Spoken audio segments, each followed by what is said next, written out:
CTV News at 5 with Hudson Mack. Good evening. We begin with an update on the breaking story we've been following since about 5:30 this afternoon. An emergency landing by a Korean Air jetliner at CFB Comox. The Boeing 777, with a reported 149 on board, was turned around over Haida Gwaii and had two fighter jets, possibly U.S. jets, escort it to the ground in Comox.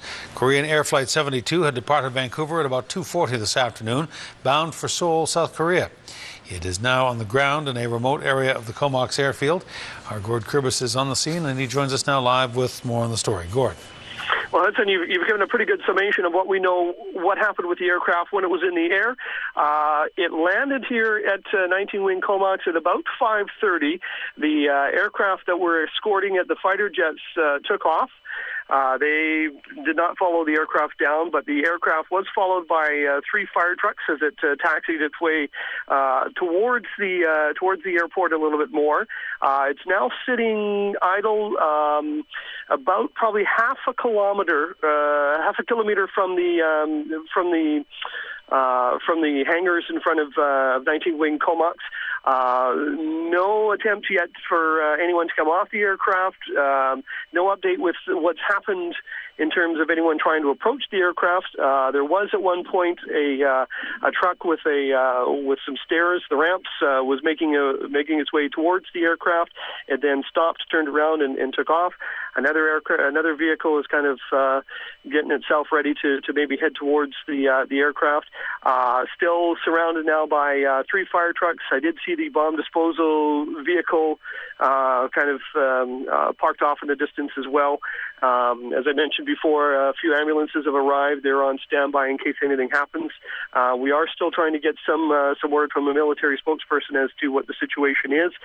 The only other update is WestJet, which should have arrived not that long ago, has been now delayed because of this. There was some civilian traffic coming, but that's now been shut down as they try to resolve the situation. All right, Gord Kurbis reporting. Gord, thank you. A 2-year-old boy is the only survivor after a rollover crash near Powell River last night that killed 2 men. RCMP say an SUV lost control on the gravel road, tossed both men out of the vehicle. The toddler survived, strapped into a child seat. The cause of that crash still under investigation by Powell River RCMP. A violent offender who walked away from a Victoria halfway house has now been recaptured. Vic PD says Guy Jean Tomoff is now back in police custody. Tomoff disappeared from his Victoria halfway house in late January. A Canada-wide warrant was issued 2 months later.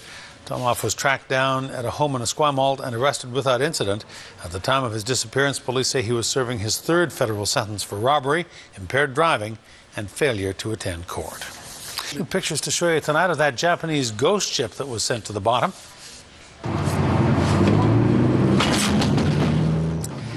This is video that was taken by some Canadian fishermen when they first encountered the vessel at sea. The Japanese ship is now at the bottom of the ocean. The fishboat had been stripped down and was waiting to be scrapped in Japan when the earthquake and tsunami hit last year. The crew says it looked to them as though someone had already been on board. It looked like the vessel had been ransacked. Somebody had been aboard it at sea somewhere. Every cupboard, every shelf was ripped open and product was thrown all over. It was just disarray. When the guys finally qualified that the air in the engine room and that was safe to breathe, the engine room was half full of liquids, diesel, waste oil.